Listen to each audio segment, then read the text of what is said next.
നമ്മൾ മരിച്ചുപോയാൽ പ്രിയപ്പെട്ടവരൊക്കെ പിന്നെ എന്തു ചെയ്യുമെന്നൊക്കെ നമ്മൾ വിചാരിക്കും. എന്നാൽ സങ്കടങ്ങൾക്കും കരച്ചിലിനും ഏറിപ്പോയാൽ 1 മാസം വരെ മാത്രമേ ആയുസുള്ളൂ. നമ്മൾ മരിച്ചു കഴിഞ്ഞാലും സൂര്യൻ ഉദിക്കും, അസ്തമിക്കും. വാഹനങ്ങൾ റോഡിലൂടെ അങ്ങോട്ടും ഇങ്ങോട്ടും പായും. എല്ലാവരും അവരവരുടെ ജോലികളിൽ മുഴുകും. ഫേസ്ബുക്കിലും വാട്സാപ്പിലും നിറയുന്ന ആദരാഞ്ജലികൾക്കും പ്രണാമത്തിനും വരെ ആയുസ് 1 ദിവസം മാത്രം. എന്നിട്ടും നമ്മളെന്തോ വലിയ സംഭവമാണെന്നൊക്കെ കരുതി അഹങ്കരിച്ച് ജീവിക്കും. നമ്മളില്ലെങ്കിൽ ഈ ലോകം തന്നെ നിന്നുപോകുമെന്നൊക്കെ കരുതിക്കളയും. എന്നാൽ നമ്മൾ ഇവിടുന്ന് എടുക്കപ്പെട്ടാൽ നമ്മൾ അറിയുന്ന ചുരുക്കം ചിലരൊക്കെ ചിലപ്പോൾ ഒന്ന് പതറിയേക്കാം.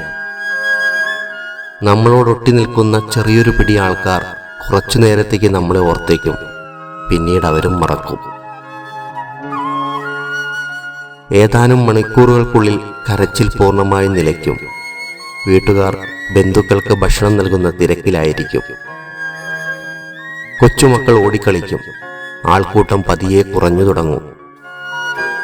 തുടർന്നുള്ള ദിവസങ്ങളിൽ നിങ്ങൾ മരിച്ചെന്നറിയാതെ ചില കോളുകൾ ഒരുപക്ഷെ നിങ്ങളുടെ ഫോണിലേക്ക് വന്നേക്കാം.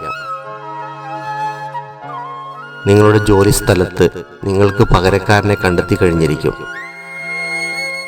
ഒരാഴ്ചയ്ക്ക് ശേഷം നിങ്ങളുടെ മരണവാർത്ത കേട്ട് ചില ഫേസ്ബുക്ക് സുഹൃത്തുക്കൾ നിങ്ങളുടെ അവസാന പോസ്റ്റിനായി തിരഞ്ഞേക്കാം.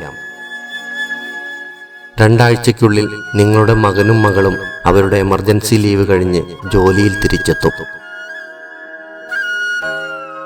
മാസാവസാനത്തോടെ നിങ്ങളുടെ പങ്കാളി ഒരു കോമഡി ഷോ കാണുകയും ചിരിക്കുകയും ചെയ്യും. വരും മാസങ്ങളിൽ നിങ്ങളുടെ അടുത്ത ബന്ധുക്കൾ സിനിമയിലേക്കും കടൽ തീരങ്ങളിലേക്കും മടങ്ങി വരും. എല്ലാവരുടെയും ജീവിതം പതിവ് പോലെ നീങ്ങും. മഴ വരും, വേനൽ വരും, ഉത്സവങ്ങളെല്ലാം പതിവ് പോലെ തന്നെ നടക്കും. ഈ ലോകം നിങ്ങളെ മറക്കും. നിങ്ങളുടെ 1-ാം ചരമവാർഷികം ചിലപ്പോൾ ആഘോഷിക്കപ്പെട്ടേക്കാം.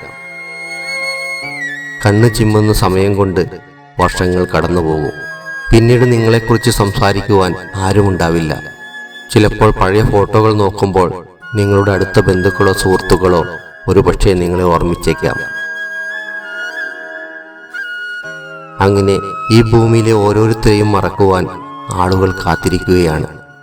എന്നിട്ടും നീ വിശ്രമമില്ലാതെ ആർക്കു വേണ്ടിയാണ് ഓടുന്നത്? ആരെക്കുറിച്ചാണ് നീ എപ്പോഴും വിഷമിക്കുന്നത്? ഞൊടിയിടയിൽ ഒട്ടും പ്രതീക്ഷിക്കാതെ ചുമ്മാ അങ്ങ് അടഞ്ഞു പോകുന്ന അധ്യായങ്ങളാണ് നമ്മൾ ഓരോരുത്തരും. നന്ദി പറയുവാൻ പോലും ജീവിതം നമുക്കൊരവസരം തരണമെന്നില്ല. അതുകൊണ്ട് അലമാരയിൽ അലങ്കാരമായി സൂക്ഷിച്ച പാത്രത്തിൽ നിന്ന് 1 തവണയെങ്കിലും വയറു നിറയെ ആഹാരം കഴിക്കുക. ഷെൽഫിലെടുക്കാതെ വെച്ചിരിക്കുന്ന സാരികളോ ഷർട്ടുകളോ ഒന്നെടുത്തണിയുക. ഇഷ്ടപ്പെട്ട ഭക്ഷണങ്ങളൊക്കെ വാങ്ങിക്കഴിക്കുക.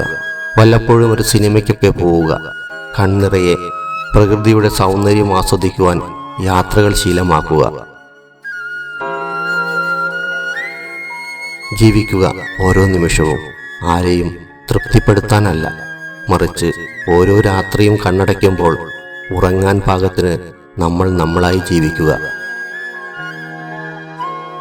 നമ്മൾ ഇവിടുന്ന് പോയാൽ ആർക്കും ഒരു നഷ്ടവുമില്ലെന്ന് ഇനിയെങ്കിലും തിരിച്ചറിയുക.